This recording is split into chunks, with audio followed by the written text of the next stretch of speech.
আমরা সিলেটি। আমরা বাঙালিও নই, অসমীয়াও নই।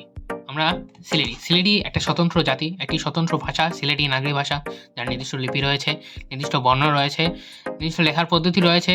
এখানে তাদেরও নিজস্ব সাহিত্য, নিজস্ব সংস্কৃতি, আলাদা একটা সাহিত্য সংস্কৃতি রয়েছে। এখানে বাংলা ভাষার একটি উপভাষা হিসেবে সিলেটিকে যেভাবে ব্যবহার করা হয়, সেটি আদতে নয়। সিলেটি একটি স্বতন্ত্র ভাষা। বলা হয় বাংলা ভাষা আহত হয়েছে সিলেটে, নিহত হয়েছে চট্টগ্রামে। এভাবেও অথবা অন্যভাবেও যে নিহত হয়েছে সিলেটে, আহত হয়েছে চট্টগ্রামে, সেটাও বলা যায়। কোনটা সঠিক আমি ঠিক জানি না। তবে যেটাই হোক, চাটুরিয়া ভাষা সম্পর্কে আমার ধারণা নাই খুব একটা। তাদের ভাষা কি বাংলা ভাষার আদৌ উপভাষা, নাকি তাদের কোনো স্বতন্ত্রতা রয়েছে, I don't know. But Sylheti আমাদের একটা স্বতন্ত্রতা রয়েছে। আমরা এমন না যে বাংলা ভাষা গিয়ে নিহত হয়ে গেছে বা আহত হয়ে গেছে। আমাদের সিলেটি ভাষা একটি স্বতন্ত্র ভাষা। এটি বাংলা ভাষার কোনো উপভাষা নয়। এখানে আলাদা বর্ণ রয়েছে, আলাদা শিল্প সাহিত্য রয়েছে।